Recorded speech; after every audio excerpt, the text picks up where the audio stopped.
Thank you all for joining in today for the Cricket Social Chat Series, episode number 4, which covers one of the hot topics of modern day cricket, sports psychology and nutrition. To quote legendary boxer Muhammad Ali, champions have to have the skill and the will, but the skill must be stronger than the skill.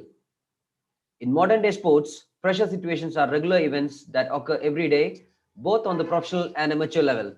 How athletes handle these nerve wracking situations is the focus in sports psychology. The psychology of sports first became into focus in the late 19th and the earlier 20th centuries. Studies were starting to be held to find out why certain athletes perform better in clutch situations while others don't. Cricketers and coaches generally focus on the physical training and the discipline to master sports skills. However, mental and emotional skills training can be just as important for success in sports and life beyond sports. Sports psychologists work with athletes to help manage stress levels, improve their sports performance, and develop emotional balance. Sports psychologists also addresses the mental and emotional needs of athletes, which enhance their overall well-being and boosts their sports performance to the highest level possible. No longer a fad or a luxury, sports psychologists are routinely employed by a large majority of professional athletes and teams. Even amateur athletes and teams regularly consult with psychologists on how to help players in all sports to perform to the best of their ability. Tonight, let's hear from someone who has handled numerous cricketers and worked even closer with various cricket associations as a sports psychologist.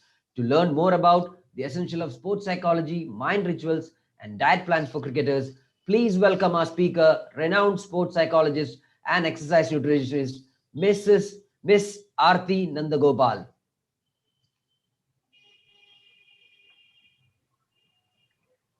Thank you, Vipinal. That was a great introduction. And let's go on with the topic. Before going to the slides and the essentials of sports psychology, I would like to start with a small visualization. Before we do any kind of visualization, we would take a deep breathe in and breathe out. So, uh, viewers, please breathe in deeply and breathe out. We're going to go to a small visualization which is going to highlight why sports psychology is needed. So, everyone, close your eyes. Visualize that we are entering into a sports ground, okay, which is a cricket ground, as we're going to talk about cricket today, especially. And in the cricket ground, there is the final over which is going on. There's the last two balls, okay. Now imagine and relate with a cricketer how much in anxiety and pressure the cricketer will be. The last option, like he's either scores 6 or 4 in the climax of the match. Now, in this situation, there's only two probabilities. Either the cricketer is going to win over or lose over. In both the situations, the cricketer has to have a great state of mind. How he's going to take in the success, or how he's going to handle the failure after the so match. That is where the sports psychology come into play. The state of mind, the mental battling, and the mental strengthening. So, what is sports psychology? Everyone would have heard about clinical psychology, where we deal about human behaviors and more clinical side. And those kind of human behavior and the psychological skills we are going to apply here into sports and exercise. So, what is the benefits and the outcomes? The benefits will be extraordinary minds for the athlete, performance enhancement, and many such, where we're going to see in the future slides. The next slide, please. What is the role of a sports psychologist? As I told you, in the last over, where the cricketer is going to handle a lot of pressure, before the cricketer is going to black out without a calm mind, his mind is going to go dark, and without a calm mind, there's no decision making skills. Without decision making skills, he can't go into the next action, how much ever physically he has prepared himself. In those sort of situations, we're going to implement certain very simple techniques. These techniques is going to make sure that the performance is enhanced for them. And the next one is the very important, where certain cricketers and certain athletes, where they come after injury into the play, they're going to have a lot of self-doubt, a lot of confidence issues, a lot of fear for the injury, if it will come back and how it's going to be maintained. So we will also deal with those kind of issues, and also, of course, deal with anxiety and pressures all kind of matches, before matches, and all kind of situations, and sports specific mind issues. So it depends for every cricketer, every individual, and every sports specific, like every sports, the issues matters. The issues will change, the goals will change. So we like these matter, and we will work with the athlete accordingly. And of course, help achieve those kind of specific goals. We'll also help them frame goals and also make them achieve these goals. So for these kinds of acquisition and these kind of sports specific skills, there's a process where sports psychologists deal with the athlete. We start with the observation phase. What do we do in an observation phase? We go and example, if it's a team of cricket, we go watch them, like watch the team in several matches, their movements, what their weakness are, what their strengths are. We go talk to their coaches, talk to the team captain, talk to every individual. After all these observations, we go to the phase two, where we do the need assessment. What is need assessment? We give them questionnaires. So the questionnaires will quantify the observation made by us. So after we quantify the questionnaires and what is essentially needed for every individual and the team in there, we go to the education phase, where the whole team is being aware of what is mental skills, what is sports psychology, for what is sports psychologist into the team. And next is the acquisition phase, where we make them learn. So whatever we have told, like example, these four are the elements I'm going to concentrate on the so-so team. We're going to make sure those four elements are being learned by the whole team or the whole athlete. That time period and the measure will vary. And next is the practice phase. How much ever is the elements or how many ever techniques they're going to learn, every technique, like it will take its own time, and deliberate practice is very much needed to acquire each and every skill. So we'll make sure that we are with them to enhance the practice phase for the deliberate practice. So this is any sports psychologist process for any kind of sports we go through. Next slide, please. Now I've listed here some sports psychology skills, and the main sports psychology skills I've listed here is the confidence, psychological skill training, where certain techniques like relaxation, imagery, visualization come into play, and the focus, mental toughness. So these are the general elements for most of the sports. These are like the key elements. And as everyone knows, every team, like every sports, has a coach, has a physical trainer, and they made sure they are physically fit to play the sport. Yes. So before that, they have to see mentally if they are prepared. How much ever, like even 2 years, 3 years, they're going to get physically prepared, and you're not mentally assured to take all the uncertainties which is going to be done over the match. That is going to be a huge problem. So in these kind of situations, these sports psychological skills come into play, where if you're confident on yourself, then you do the physical training and the physical practice, you can see much more. You're going to perform, you're going to do the 100%. That 100% can be achieved only by the physical and the mental skill together. Next slide, please. And I'm going to concentrate on the cricket here. Why sports psychologist is needed for cricket? And I've gone through a lot of cases, and I've listed cases like where the cricketer Virat Kohli and Jonathan has taken a little break for the mental recharging. And lately, you guys have heard like there's Mohammad Amir, who is like 28 years old. He took a mental recharging break on very recent as December 17th. So why is these things happening? Because the cricketers are physically preparing themselves over and over again, where they totally forget that mental preparation is needed, that they had to have the power to handle all the uncertainties, all the surprises that come in between the game. As cricket is a long sport, and they have pressures from the parents, pressures from the coaches, pressures from management, the audience, the country, depends on the level they play. So how are they going to handle all this if they're not mentally prepared? And these what happens to all these kind of athletes, where they say, okay, though I love the sport, though I love to play for my country, I'm going to take a break because I am unable to handle the pressure, however young, 28 is like so young to take a break. So if they are with a sports psychologist, and if we deal them in a very consistent way and make them every time mentally prepared before they enter the ground, they themselves can realize the beautiful change they can visualize when they are playing.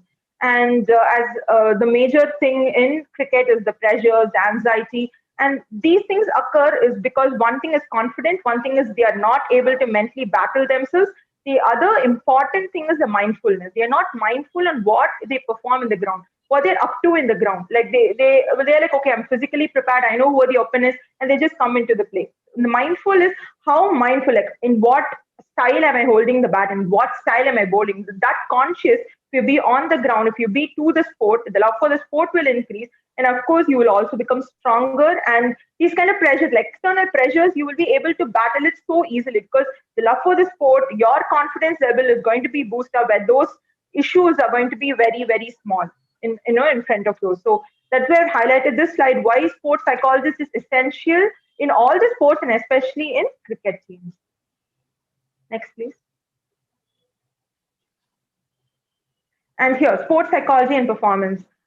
It means like a lot of research has told that sports psychology is definitely increasing the performance, as I told you, because when a person is physically fit, physically prepared by the techniques, and also mentally prepared for all the uncertainties that's going to happen in whatever level of the match, it's because of the external or the internal pressure. They're going to give their total 100% and they're going to just boost off the match. So I've listed certain things which will be helpful in sports psychology and performance, like improve the focus, deal with distractions. As cricket is a very long sport, they have a lot of distractions, lot of timeouts. They should, focus and refocus, focus and refocus. So how are these things going to happen? And then the next is the growing confidence. Why is there problem in confidence? Is because they have self-doubt. If I'll be able to perform, like they enter into the ground and they're having problems that the opponent is more stronger than me, the self-doubt comes in, the confidence is going to go down. These kind of issues. And then coping skills, again, coping skills for how strong I am mentally. Like a lot of problems, if they have past injuries, they have past failures, how they're going to cope all those. And then the mental activation intensity. As physically we have the intensity example, if like this athlete is capable of taking only 2 kgs at a time. The same way, mental activation intensity is about arousal. If certain athletes perform well in low arousal levels, like in low arousal levels, any person is super calm. There's no butterflies in the stomach. There's no like pumped up mode at all. So certain athletes feel better performing in the calm state because they'll be able to know what is the next I should do. Okay, example, a batter is able to perform excellent in the low aroused phase, and when the bowler is coming, he can detailing minute things about how his weakness is, how his strength is, how his style is, and he can do the action accordingly. Certain people will be able to do well in the high aroused state. So how to attain the high aroused state? Pump in some music, follow some great warm-up routine. So all this will pump in your heart rate in a very good way, and this good arousal level is also going to help you. So as an athlete, you should remember what kind of mental activation you should be to perform the best. And then the communication. So again, how much ever the individual routines you focus on, as in cricket, in a team sport, you should race as a team. That is very, very important. So team cohesion will happen. We'll anyway discuss in the future slides. And the team cohesion's important step is communication between the team. Everyone should know each teammate's strengths, weakness, and how well they communicate between themselves. And then the positive and negative. So again, the anxiety and pressure happens when you have a negative mindset, when there's no optimistic thoughts going on inside your mind. When your mind is forced to think something negative is going to happen in the next move. So to avoid all those distractions, all those irrational thoughts, and have a balanced, positive thinking. This is again possible when you follow some sports psychological techniques. And the drive. However you are successful, you should have the drive to follow your career to the next and next to achieve more and more levels. How is this drive possible? To have the best motivational techniques. And of course, as I told you, to rehabilitate post injuries. How it is possible again, post injury, when you have the fear of having the injury. Again, having a different injury, if this ground is, perfect for this injury to play on. So all this kind of doubts, fear of failure in performance. So all this is to be handled by the sports psychologist. And if you are able to handle all of this, of course, your performance is anyway going to increase. Next slide, please. Shall we move on to the next topic, Vipin?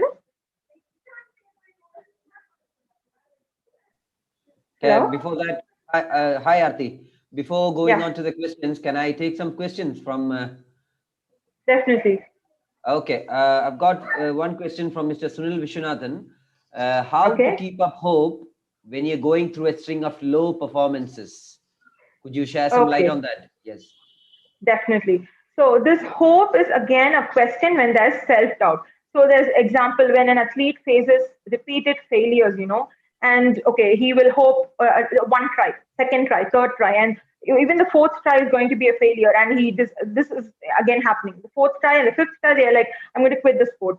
So this will not happen when you have, first of all, love for the sport. How the love for the sport will happen? When you can essentially handle the routines.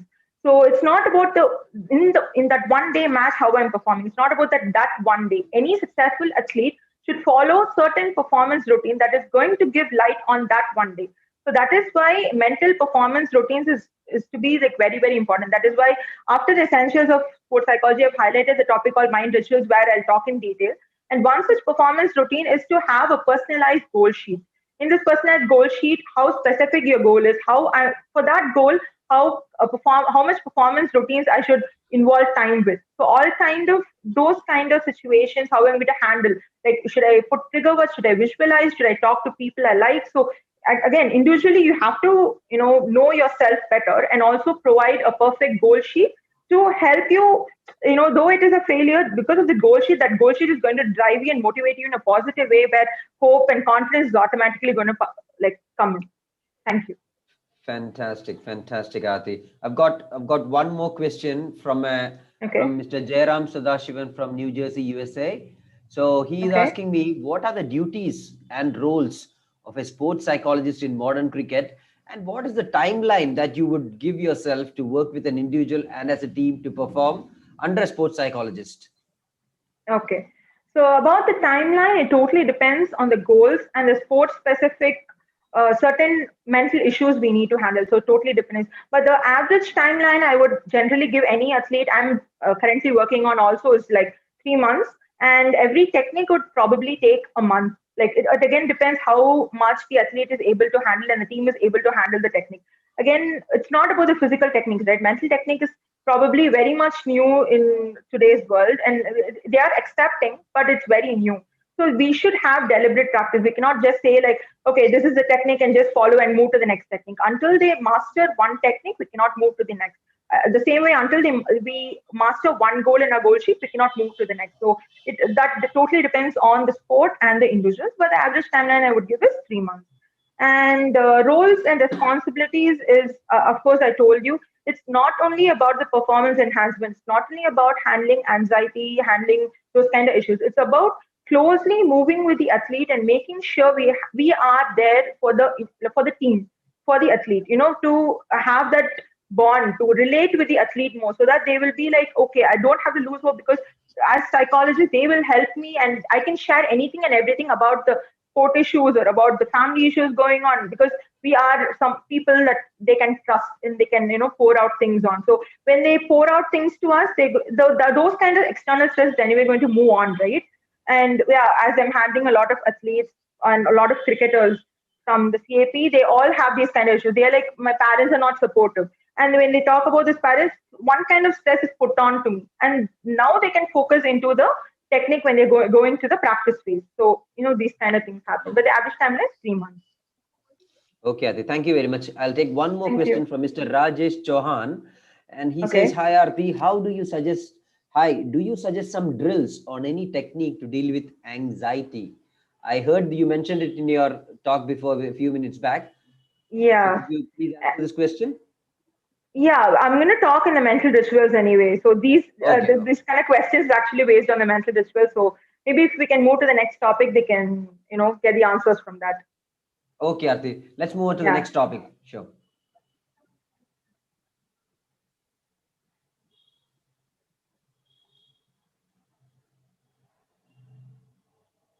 Okay. So the next topic, I'm going to concentrate here on the pre-game routines, the all about the mind routines. Okay, the mind routines, the mind rituals, and how to focus and what to do and what are the techniques which is being involved. And I've taken certain elements in here, and I'm going to discuss in detail about those techniques. So let's move into confidence. So before I go into any of these elements, I want to talk about certain mind rituals followed by certain cricketers. And let's start with Sachin Tendulkar. So he says he will, before going into the match, he will probably visualize every innings, what he's going to do in the next day, like the pre-game routine. He'll sit and visualize every innings, what he's going to perform. And he'll have a list to do. Maybe having a hearty breakfast, maybe talking to the loved one, or good warm-up routine, all those kind of checklists, and he keeps checking the list before he goes to the match. And after all those checklists is done, he looks at the mirror and tells himself, yes, I have prepared well for myself, and he's confident enough to handle all the surprises and the uncertainties of the game. So this is something the cricketers believe in. So rituals are not only about, okay, just follow this technique, you're going to enhance your performance, not about that. It is becoming popular, and it's enhancing their performance because in our core, in the core, they believe that, yes, and they go into the zone, in the proper zone where they can perform the best. It's about the calm mindset, it's about in the zone, it's about the inner belief, core belief they go into. That's why we concentrate mental game routines and the mind rituals in cricket. And as I told you, confidence. So how to boost confidence? As Sachin Tendulkar followed after the checklist, he goes to the mirror and he says, yes, I'm all confident to go to the game tomorrow. So this is about self-talk. Self-talk is about what you say to yourself. It can be a loud statement, loud keyword, or an internal dialogue. It can be followed on the everyday routine to boost your confidence. And again, confidence is like a bank account. The more you invest, the larger it is. So you have to put it on an everyday basis. So it is about an internal dialogue or an external keyword when you can't handle pressures during game. So especially these pressures and anxieties are done by athletes during the game is because the confidence level before the game is automatically low. When they enter the ground, they are having self-doubts more than confidence. So that is leading to pressures and anxiety. So in those kind of situations, in example I've given here, this basketball player, if he closes his eyes and says, I'm not going to make this shot, and reluctantly shot his basket, it's not going to anyway, and the probability is low. It might come, but the probability is low. Rather, he takes a breathe in and breathe out, closes his eyes and says that I'm going to make this shot and it's going to be successful. And then make the shot, the probability of making the shot is high. The same way it goes to all the athletes and the sport. And next is the anxiety about visualization. This is again another technique about visualization and guided imagery. So I gave a short recap of how visualization is done when we started the slides about the breathe in and breathe out, and slowly getting the feel of the environment and going into the environment, and actually mentally we are in the environment playing, but we are not. So that is about the visualization. And guided imagery is a similar thing. So it can be, guided imagery can be like mentally rehearsing the past successful events. When your heart rate is high, when you're not confident enough for the next game, you're going to mentally rehearse the past successful events. So that is one such technique called guided imagery. And then the motivation. So as I told you, the drive for every athlete is very, very important. So how will that drive keep consistently working out is motivation. Motivation is again having a personal goal sheet to yourself. And there's different kind of goal sheets, different kind of goals, but one goal technique which is always proven to be the best is the SMART goal. So the SMART goal stands for this. So yes for specific, M for measurable, A for achievable, and realistic and time bound. So what does this mean? Example, for a specific goal, you're going to brainstorm any kind of goals you have in mind. Brainstorm, write all the statements, and then check which goal is specific to me. Pick that one statement and then check how measured you can achieve this. For example, in the next game, last game I was having 3 wickets in this innings, and next game I'm going to reduce these kind of wickets in so many innings. Those kind of goals. It can be anything according to whatever you have played past and what you want to do in the present. And achievable again. Those are like I cannot, or any athlete can't say I can go to the Dhoni's career or Sachin Tendulkar's career in just 6 months or 6 days. So that is unrealistic. So you have to make sure the goal is measured in an achievable state and in a realistic state with a time bound thing. Again, a time bound should not be 6 days or 6 months for any unrealistic goal. You should know personally how many days I need for achieving this kind of specific goal. So that is why we have taken this technique called SMART goal setting, where we sit with the athlete and we work on the goal sheet. So they sound more confident about what they are working on the goal sheet in that way.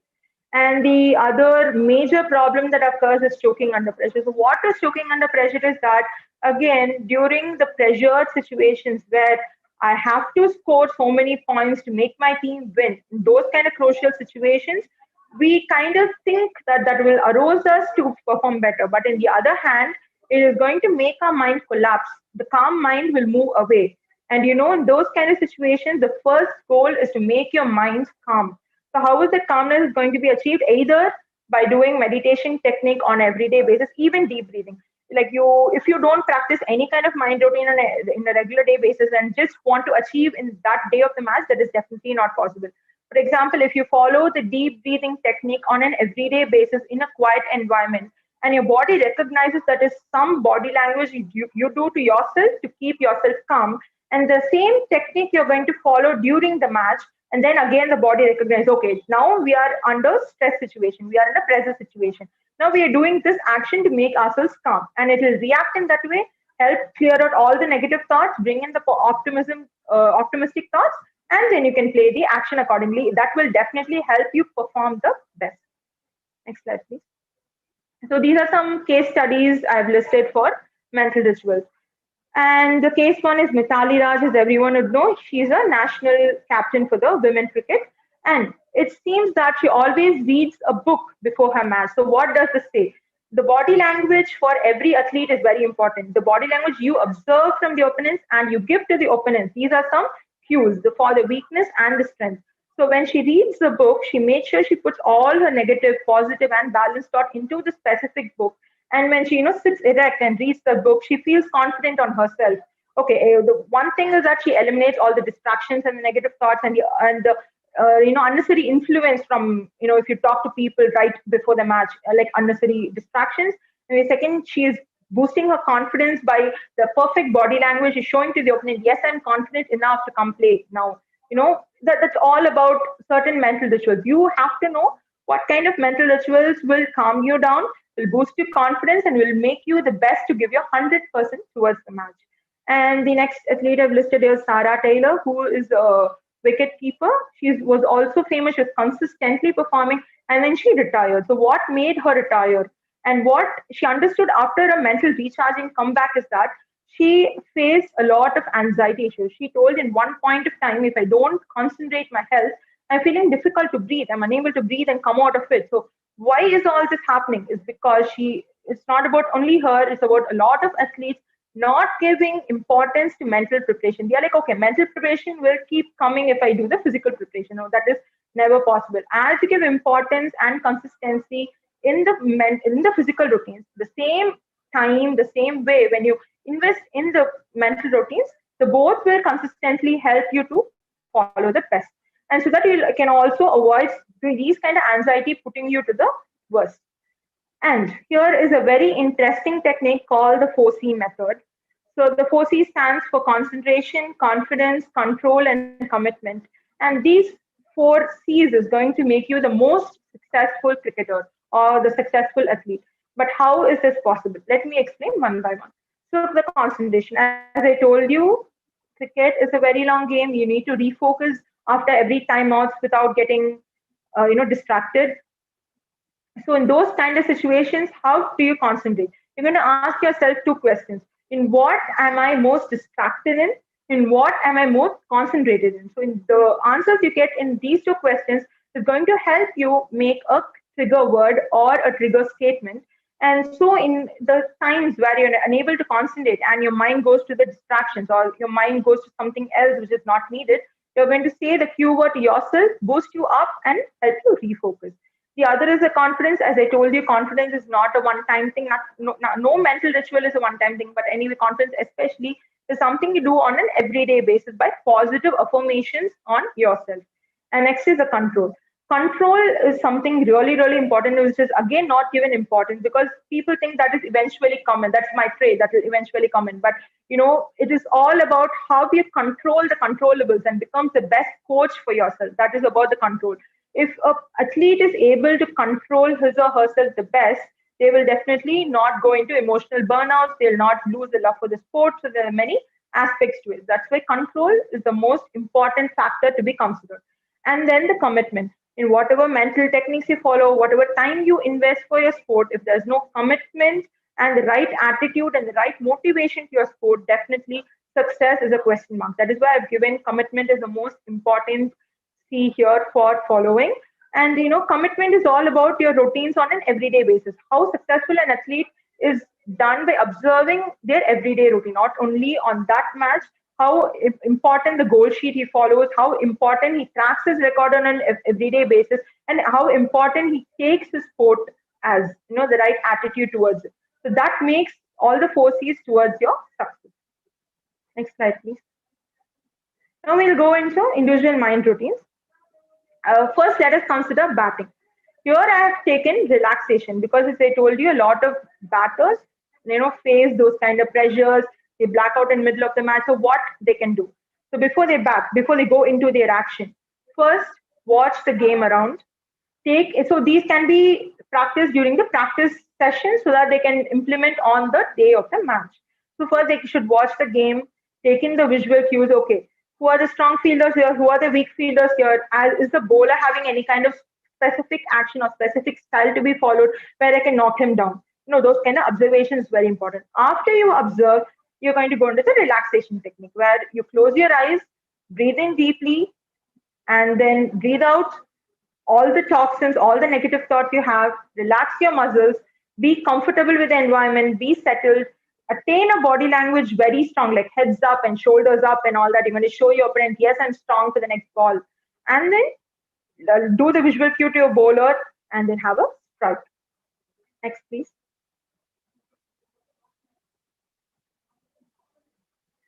And for the bowling, it's all about the imagery. Every bowler will have a specific style.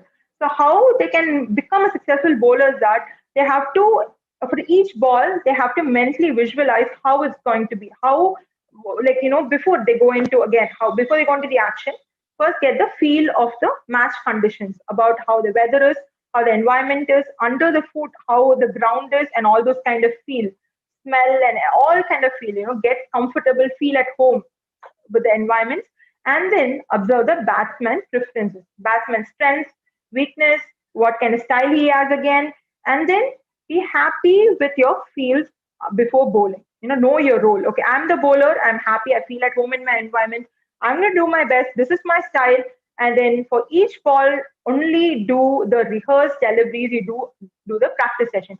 Never implement something new. Okay, maybe I can find the batsman is weak in this and I'm going to implement this new technique to bowl. No, don't do that on straight, like on the match. You can, do all that, of course, in the technical way on the practice sessions. But when you mentally rehearse yourself, you have to be comfortable in your action and the environment follows. So never do any unrehearsed action. And then, after mentally rehearse, you're going to go into the action and you're going to bowl the ball. Next, please. Yeah. For the fielding, I've put self-talk because fielding is something like, unexpected. You should be focused all the time to be the best fielder. So again, for anything and everything, know your role in the environment. For fielding, you have to keep emphasizing the verbal trigger to yourself. Okay. And do body languages you're comfortable with. Whichever body language will help you focus and make you remind that you're in the ground to have this role with you. That will again attain those kind of body languages, attain a positive mindset, help you refocus. And again, along with the body language, when you do the trigger word, positive trigger word to help you, that will again help you do the best 100% in your field. And then for the wicket keeper, I've noted the technique called mindfulness. As I told you before, however, how much of a techniques you follow physically, mentally, and all of those, if you're not mindful, especially during the match, and what is your role, what are you up to, and what you are doing, that is not going to help. So again, for mindfulness, here an example I've given is, tap the gloves and be like ready to do it, ready for the next action. And in that way, you're going to eliminate all of the distractions, what the other teammates are doing, whatever. And again, this mindfulness is achieved only by consistent effort on a regular basis. Next, please. And as we finished all the individual routines, however individually strong a cricketer is in a team, it's all about how, as a team, they race together. So that is all about team cohesion. So for racing as the best team together, first establish a mission. What, as a team, what is your mission? What is your goal? And then communicate for that goal within the team. Practice teamwork. So teamwork is not about playing cricket time and time again. It's also about the recreational sport. You can play football, you can play any other team sport together. You can enjoy as a team together. You have to find happiness within the team. So these kind of recreational sport and observance within, when you play a different sport, what kind of team activity you attain. So those kind of observance will bring you happiness within the team. And then you should utilize individual strengths and individual weakness. Okay, this is individually good for this athlete, this is individually good for this athlete. So these kind of individual strengths you have to count within the team, and then ask and give feedback. Feel free when you communicate. Okay, I feel this is your strength. I feel you can do better in the next game like this. To communicate within the team. Not only the captain should communicate with the team members, rather whole team should communicate each other, and they should feel happy within the team. And as I told you, you should raise as a team where you're going to celebrate success and failure and be happy about the team anytime. Though we win, though we lose, it is my team. Own the team, celebrate success and failure, and be happy about it. Yeah, I think I'm done with this topic, Vipin. We'll move on Excellent, to the Aarthi. question. Thank you very much. I've got a few questions lined Thank up you. for you here. Yeah. One is from Mr. Vihan Venkateshwaran. He says, does a player's attitude affect the psychologist's role? I think he meant, how does the mental state of a player help or Yeah. enhance his way by following mind rituals? How can he enhance his performance on the match day? Okay, as I told you, how is the performance being related to the mental ritual is that in the core, the cricketers believe that placing this specific action, placing this specific mental ritual is going to make me feel 100% in the ground. That again depends. So, like Sachin Tendulkar follows one, Mithila Raj follows one. It's all about the individual choices. But as sports psychologists, we do give them, like, we diagnose and give them the right mental ritual. But this mental ritual is making them happen because they believe in the core and they go in the zone to play their 100%. Like in the zone is nothing but the calm, perfect mindset to give their 100% in the ground. Okay, Aarthi. Thank you very Yeah. much. I've got one Thank more you. question from a female cricketer from CricketSocial of Pondicherry. She says, Okay. are these rituals different for a male cricketer or a female cricketer? Or let's put, are these mind rituals different from a male athlete or a female athlete? Or does the mind work more or less the same? Like if you go to the brain components, definitely there is sex differences like male and female differences. But as sports psychologists, when we deal with like athletes, we don't count them as female athletes, male athletes. It's all about the sport. If it's cricketers, it's all about the cricketers issue. If it's basketballers, all about the basketball issue. But the tiny difference you can find is female athletes do give importance to the self-image satisfaction. So we face issues that way. For men cricketers, it's all about the performance enhancement, all about anxiety, pressures, and all those intricacies. But the female cricketer intricacies will slightly differ with the self-image issues. Like if we boost the self-image satisfaction for a female cricketer or a female athlete, that will automatically bring in confidence. It will automatically lower the pressure for the female athlete. So it works that way. It was one behind the other, but that might vary again. It's not like 100% that a female should have only self-image dissatisfaction, but that's mostly the cases as it can be. So these are, as a sports psychologist, these are the differences I feel between male and the female. Okay, Aarthi. One final question from a cricketer. He says that I'm very timid and shy, and I cannot be aggressive on the field. So, is there any set mind ritual for me to portray a better body language on the cricket field? Okay, so I can give you two techniques for this. One is a regular mirror talk. Like whatever you feel about yourself, you have to feel comfortable talking to yourself first in the mirror. In the mirror, you imagine there's another person sitting opposite to you and talk heart out. Start with talking heart out on an everyday basis, and then start with individual trigger statements like I am the best. Nobody is better in the team than me, or nobody is better in the ground than me. Those kind of boost statements. Create such one statement and follow that one statement on a regular basis. And I have handled an athlete like a cricketer, and he had the same issue. He was very less confident. He got anxiety issues because of being less confident in the ground. He always says like, I feel my opponent is a lion and I'm a cat in front of him. So in these kind of situations, I told him first practice mirror talk. Again, before mirror talk, do a breathing, like breathe in, breathe out. Whenever you breathe out, you put all those kind of irrational thoughts outside, so that it's better to practice any technique and go into the mirror, go in front of the mirror and then talk to yourself. First of all, you should know, why am I feeling shy? Why am I not strong enough on the ground? Those kind of talks. First, identify yourself. First, feel yourself, know your role as a cricketer, and then start putting the statements on yourself. That is going to be on a regular basis, especially before the match when you feel, no, I'm not getting aggressive. I'm only having these irrational thoughts in mind. You can play certain music which will completely boost you up, certain tunes which will completely boost you up, and which will make your mind calm and make your arousal level go the highest. Okay, thank This you, is all. Aarthi. I think that's all we have for questions about topic number two. Please proceed to topic number Okay, three, please. sure. Okay. The next slide. Yeah. So the last and final topic is I want to highlight certain nutritional strategies for cricketers because however mentally and physically we are prepared by techniques, the body should reply all of this by the right food you take and right hydration levels you take. And so those matters a lot. So let's move on to the next slide.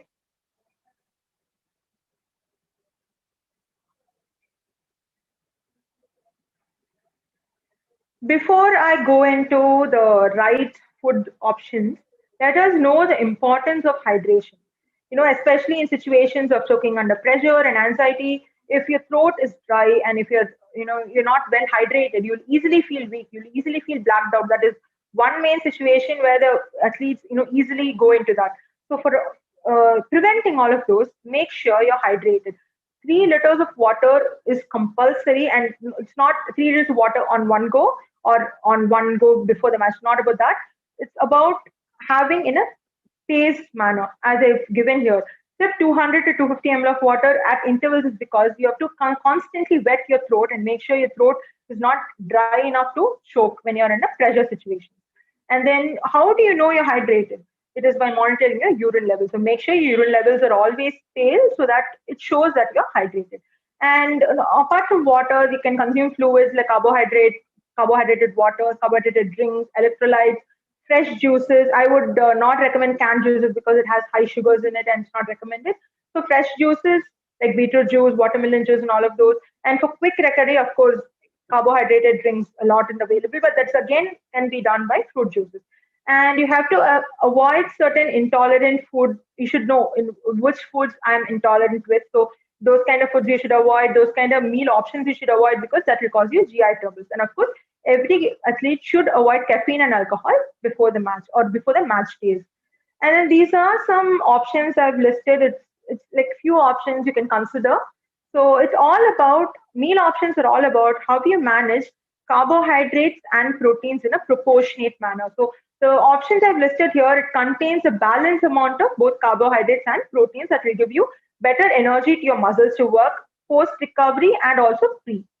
So for pre-match, it's about yogurt, Greek yogurt or any kind of yogurt. It's about fresh fruits, fresh cut fruits. More than fruit juices, if you have fresh cut fruits, that immediately boost because those simple sugars, act very well on your muscles. And then boiled vegetables, oatmeal. Oatmeal is the best option for anything and everything.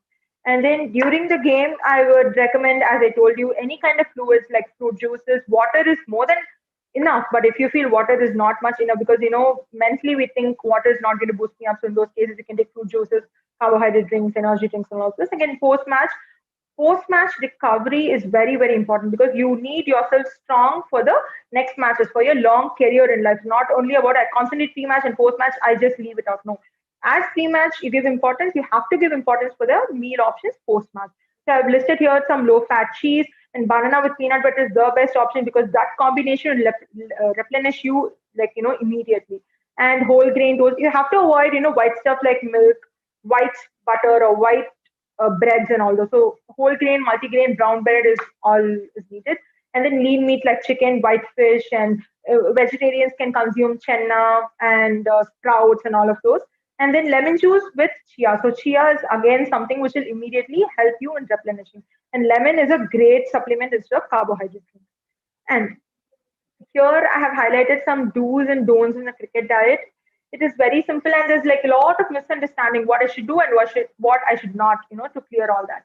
So everyone have this thing. I will only eat a good meal or I will change the meal options, especially certain people will, certain athletes will not even eat the whole month of the match. They will give hardly importance to it during the practice sessions.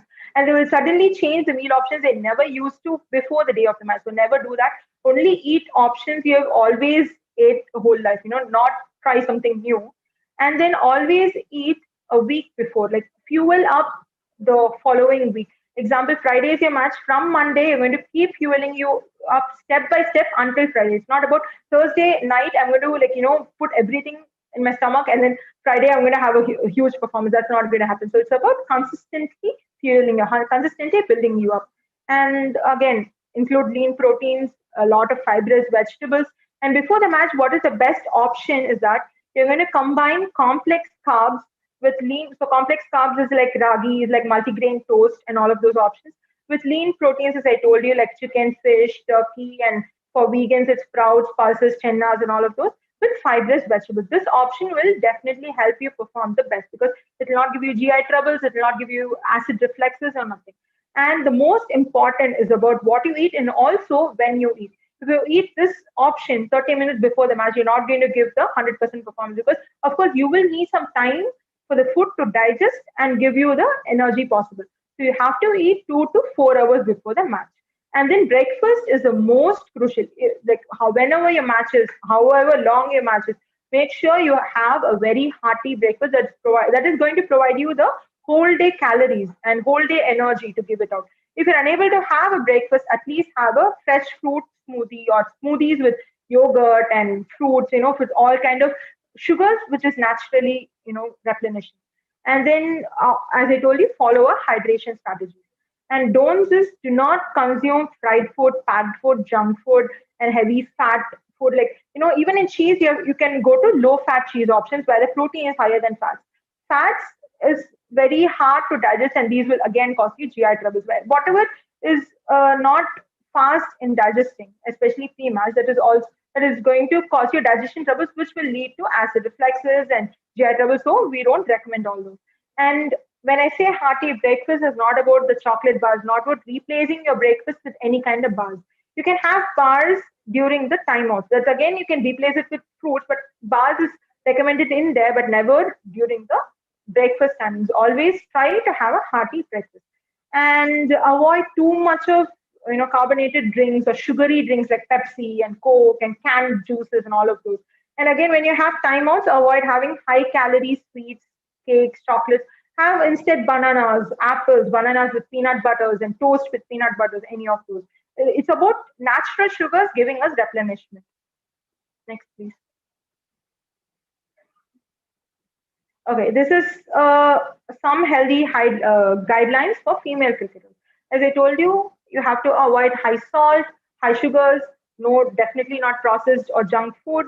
And again, even traveling athletes, instead of depending on sport gels, packed Tetra packs, and all that, they can instead, take an soaked oats, like soaked overnight oats, or prepared oatmeal with eggs. Always depend on natural food, natural fruit juices, and never about the packed food.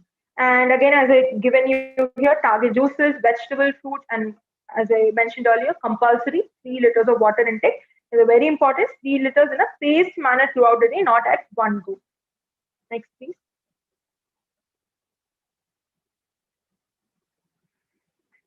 Many athletes, when they came to me for nutritional guidelines, they had this doubt. What are the factors they generally, for athletes especially, they take into account when they frame a diet plan? So we consider what position, what role they have in the team. Are they doing fielding? Are they doing batting and all of those? And then the intensity. What kind of intense session they're going to have on an everyday basis. Every day I play for 4 hours. So, we should accordingly guide them before and after the 4 hours. And then, of course, every individual matters. Like I cannot give one diet for the whole team because every individual in the team, they have different weight, different body size, different BMI, different age. So, the diet is very much specific to the individual. Next, please. I've given some sample diet for female cricketers in here. So in empty stomach, I've given here banana, which is going to make a protective wall over your stomach, which will not cause you digestion troubles or acid reflexes before the match when you have anything quick. And then for breakfast, it's all about eggs and milk and for those kind of protein. And for mid-morning snack, it's about yogurt or fruit or sprouts, chennas, fruit juices. And for lunch again, try avoiding white rice or white pasta. Go to the brown options like millets. Millets is again as easily digestible as the white rice, but the calories is in a very paced manner. And of course, whenever you have carbs, add along with the proteins like lean meat, fibrous vegetables, yogurt, and everything. And for pre-workout, it's choice of your fruit. I've given you pomegranate, watermelon, beetroot are the best options. And any kind of smoothies, you even mix all the dry fruits and dry nuts into a smoothie. And post-workout, as I told you, a banana, apple with peanut butter or with almond butter, whatever, whichever nut suits you the best. And for dinner, it's again try avoiding the carbs, before for the dinner because you're going to immediately sleep. There's not going to be energy expenditure at all. So we're going to lower the calories in that by having some proteins like pulse. Again, I'm not giving you not. You can have fish, chicken, but the vegetarian pulses and salads and all of those. The vegetarian options are easily digestible. So that's why for dinner you can go vegetarian, or you can even eggs are you can add, but the best is going vegetarian. Next, please. Here I have given an example of Steve Smith. Everyone would know he's like one of the most famous cricketers. So what kind of diet routine he follows? So for breakfast, he takes oatmeal. As I told you, oats is one of the best options for giving you energy. So oatmeal with skim milk. So why skim milk? Because the fat on the milk will go away when you take the skim milk. It's more like water and milk together. And then eggs. And then he takes tea or coffee. And if caffeine is good for your gut, you can add it, or else you can replace it with green tea, or you can just avoid the option. Or I even add a fruit juice in there. Pre-workout, you can take like he took oats cake with low-fat cheese and a piece of fruit. Again, these options is going to provide you the best energy in your muscles. And then for lunch, it's again sandwich with lean protein meat like turkey, fish, and again fish fillet, nuts and seeds, mixed salads. It's all the options are listed in the previous slides, right? And the post-training technique is about 2 to 3 oats cake again. So oatmeal is being diversified on the match day, and then the cheese, the oats cake, and the yogurt, fruits, nuts, and seeds is just diversified over. And for dinner again, he repeats the lean protein with sweet potatoes. So why is sweet potatoes here? It's easily digestible. It's high proteins, more than carbs, so it's better when you take it for dinner. And vegetables and yogurt with. Again, in this lean protein meat, you can even replace the lean protein with sprouts, green salads, or whichever will suffice you instead of the meat in there. Next, please. So options to each on the match day. I've given some elaborate options where you can pick for the whole match day to follow. So again, instead of tea and coffee, I would recommend green tea. Caffeine in there will sometimes cause you GI trouble, as I told you. And then fresh fruits, dry fruits and nuts, and not fried or salted nuts. It's about the natural nuts you get. And seeds the same way. It's not about salted seeds. It's about the natural seeds you get. And for sandwiches, it's about the whole wheat, brown bread, with tuna, with chicken, or with honey, or with peanut butters. Jams is to be avoided. So again, it's direct sugars. Instead, you can count on honey, peanut butters, almond butters, and all of those. And salad items like tomatoes, cucumber. Salad is again, it's your choice. You can add in anything, but you have to make sure that nothing is intolerant to you, and those are easily digestible vegetables because in salad you're going to eat it in raw manner. Next, please. This is again a very important topic where a lot of cricketers and a lot of athletes have doubts. Which is good carb for me, which is a bad carb for me. So when is a carb counted as a good and a bad carb is that when take it. It depends totally on what time you take it. For example, you take the carb 2 to 4 hours before the match, you can count on the starchy carbs like potatoes, like white rice, like pasta, and all kind of direct simple sugar carbs.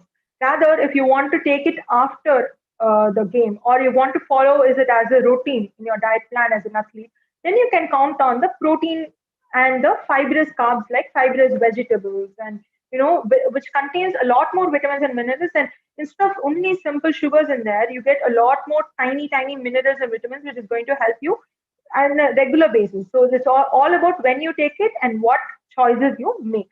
So that's going to decide that's going to decide the good and the bad carb. So I've given an example like simple carbs like starchy potatoes. It increases the insulin levels, so that can be consumed after exercise, which transport energy to the muscles rather than before exercise. Things that way. Next, please. This is some small list which is essential cricket foods. This is all we have been seeing in the before slides in the diet routine and everything. So it's about the cottage cheese. So White cottage cheese, again, it has protein more than the fat content, negligible fat and a more protein content. And mixed nuts, fish or lean protein, and bananas. Again, bananas you can add peanut butter or almond butter, green cheese instead of coffee tea, and so yeah, these are the 7 essential foods. Thank you very much. Thank you for patiently listening. And any doubts, I'm here. Hi, Aarthi. Thank you very much. We've got a lot of questions on this interesting topic of diet and cricketers. So I'll Okay. start with one which is a bit technical from Mr. Sandeep Manna. He says, in a Uh-huh. pre-match situation, can we have fat macronutrients? If no, then what is the reason behind it?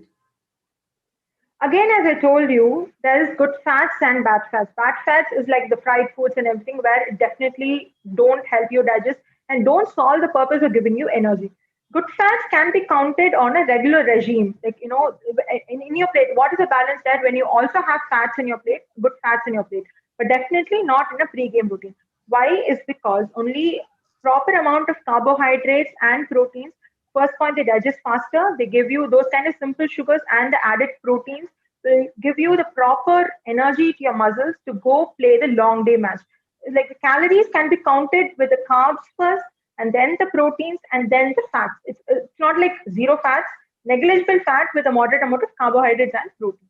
It's all because of your GI, the way it is functioning, and the way the sugars are to your muscles. It's only about these are the two goals when we go to the pre-game food option. Okay, Aarthi, one question I have. You mentioned the word GI a few times in this webinar. What Yeah, exactly is GI? Can you please shed some light GI for me? is about the stomach. It's about the gut. Okay, okay, okay. Thank you, thank you. Okay, sorry, Uh, like I should have elaborated. no problem. I've got one more interesting question. It says, Mhm. does your diet have effect on your mental preparation? Are they connected? Definitely, there are a lot of foods which is emotionally connected. Like when people binge eat with stress in the same way, there are certain foods which emotionally provoke you. And if, for example, if people like if certain cricketers want to be in a high aroused state and they follow this mental technique of pumped music before the game, they can also eat certain nuts and seeds which will provoke the certain things in the brain which will relate with those kind of emotions they want. And certain foods will suppress the emotions. And among all this, so these are something complicated, but the basic is when a person is hungry, in a very general way, it's not about the athletes, when anyone is hungry, their concentration, their focus levels is always low, the anxiety, the pressures are always high. So it is very general that a person should eat in a healthy way. That is why I was emphasizing with a hearty breakfast because it gives you whole calories even though you don't have time to eat it the rest of the day.